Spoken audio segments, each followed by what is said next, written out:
এই এই জামাটা কে বানাইছে রে? ভাই আমি বানাইছি। হ্যাঁ আমি বানাইছি। কোন জামা বানাইছাস? কেন সমস্যা?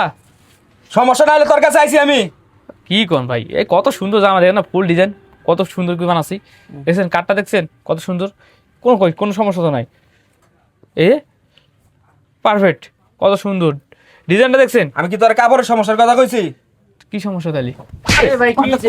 কাপড়ের সমস্যা কি হইছে? কি হয়েছে? কি হয়েছে মানে আমার মেয়ের বয়স হলো 6 বছর, ও বানাই এই মেয়ের বছর হলে 12 বছর, ও বানাইছে 6 বছরের মেয়ের জামা। সমস্যা না?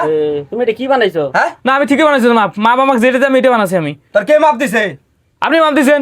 আমি মাপ দিছি, আমার মেয়ের বয়স হলো 12 বছর। আমি আমি আমি আমি নিজে মাপ দিছি। কেমনে মাপ দিলি? মাপটা আমি মাপটা দিলি কেমনে? যে মাপ দিছি আমার এই মাপে তো ঠিক আছে। আজকে গেলে কালকে তাই ম্যাডাম এটা পড়ামু? হ্যাঁ এটা লাগবো আমার মেয়েরকে? লাগবো? ভাই সিলাইয়া তো কাজ হবে না। সিলাই কাজ আপনি কোন জায়গায় লাগবো? লাগলে নি আমি পড়াই না, ঠিক আছে, ভুল হইছে মনে করেন। হ্যাঁ এখন ও বলে আবার আমি বলে আমার মেয়ের বছর হলো 12 বছর, বলে 6 বছর মেয়ের ভুল তো জামার হবার মাপ দিয়ে কথা গেছি। নয়, ভুল তো হবার কথা নয়। হ্যাঁ ওই ভুল তো করেছি। যাক ভাই, এটা সমাধান করে দেওয়া হবে। সমাধান করে দেওয়া হবো। সমাধান কেমনে করবি? কেমনে করাইবো? কালকে ঈদ, আজকে গেলে কালকে ঈদ, কেমনে সমাধান হইব? এই চিল্লাচিল্লি কি এরা তো? হ্যাঁ আরে ভাই একটা সমস্যা হয়ে গেছে। কি সমস্যা? আমার মেয়ের বয়স হলো 6 বছর, জামার মাপ দিয়ে গেছি 12, এই মেয়ের বয়স হলো 12 বছর, আর আমি দিয়ে গেছি হলো এই 12 বছর মেয়ের জামার মাপ আমার বানাই দিয়েছিল 6 বছর মেয়ের জামার কাপড় চোপড়। এটা কি বানাইছো?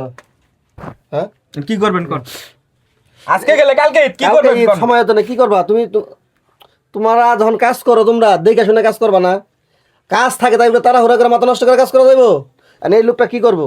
কাজ করলে এই জামা এই জামাটা কেমনে বানাইবো? এটা কাজ করো। ওর আজকে ছুটি না, তোমার কোনো ছুটি নাই। তুমি সারা রাত বইরা এই ওনার মেয়ের পুরো ড্রেস বানাই তারপর তুমি যাইবা। তার আগে তোমার ছুটিও নাই, কোনো বেতনও নাই। কাজ এই করে- মেয়েরা, এই লোকটা আমাদের নিয়মিত কাস্টমার, নিয়মিত দোকানে আসে, নিয়মিত জামা কাপড় বানায়। আর তুমি কি করছো? এই লোকের তুমি জামা কাপড় এটা নষ্ট করছো। কাজ করার সময় হুশ জ্ঞান করে কাজ করা যায় না? মন থাকে না কাজে? হ্যাঁ তোমার তোমার আমি বারবার কিছু ওই জায়গায় একটাই টাঙ্গাবে, ওই জায়গায় মাপ নিয়ে দেখে দেখে টাঙ্গাবে, তুমি তো টাঙ্গাই নেই। মা বড় রয়েছে কি, এই যে ঈদের বাজারে অর্ডার বেশি হয়েছে না, মাপ করছে উল্টা পাল্টা, কার মাপ কোনে ঢুকাই দিছে ঠিক নাই। এই যে আপনার মেয়ের মাপ এই মাপে তো বানাই নাই ও। না বানিয়ে বানাইছে এই মাপের, এটা কোনো কাজ করছো তুমি? হ্যাঁ আর এই কাপড়ের ড্যামেজটা কেটে দেবে কও? এবার ওর বেতন থেকে এই জামার কাপড় টাপড় সব কাটবেন, ঠিক আছে? লিখে রাখেন, এটা লিখে রাখেন। আর আজকে রাতের মধ্যে জানি ভাই আমার জামা আর দিয়া যায়, তুমি- সকালবেলায় কিন্তু ঈদ এই রাতের ভিতরে আর কটা বাজে তুমি? কটা বাজে? এখন বাজে 5:10। 5:10, 10টার ভিতরে এই জামা কমপ্লিট করে তারপর তুমি যাইবা। ভাই আমি বাহির যাচ্ছি ইফতারের জন্য, বুঝছেন? 5টা বেজে গেছে গা। আপনি এই জামা কাপড় বানানোর আগ পর্যন্ত ওর দেনা পাওনা কিচ্ছু দিবেন না, ওর ছুটিও নাই। ভাই রাগ করেন না ভাই, আপনি আমাদের নিয়মিত কাস্টমার। ওটা ভাই ভুল কইরা ফেলাইছে, ভুল তো হয়ে গেছে। ভুল যে করছো তো স্বীকারও করলো না, ভুল করে ফেলাইছি। ভুল কইরা ফেলাইছে ভাই। অনেক কাজ, ঈদের জামা কাপড় অনেক চাপ, প্রেশারের ভিতরে। আচ্ছা ঠিক আছে ভাই, আমি বুঝতে পারছি ওর ভুল হয়েছে। আপনি আমার জামাটা বানায় দিয়ে তারপর আপনি আপনার সামনেই তো বললাম, আচ্ছা, ওর ঠিক ছুটি আছে। নাই, ও তো বাড়ি যাইবো।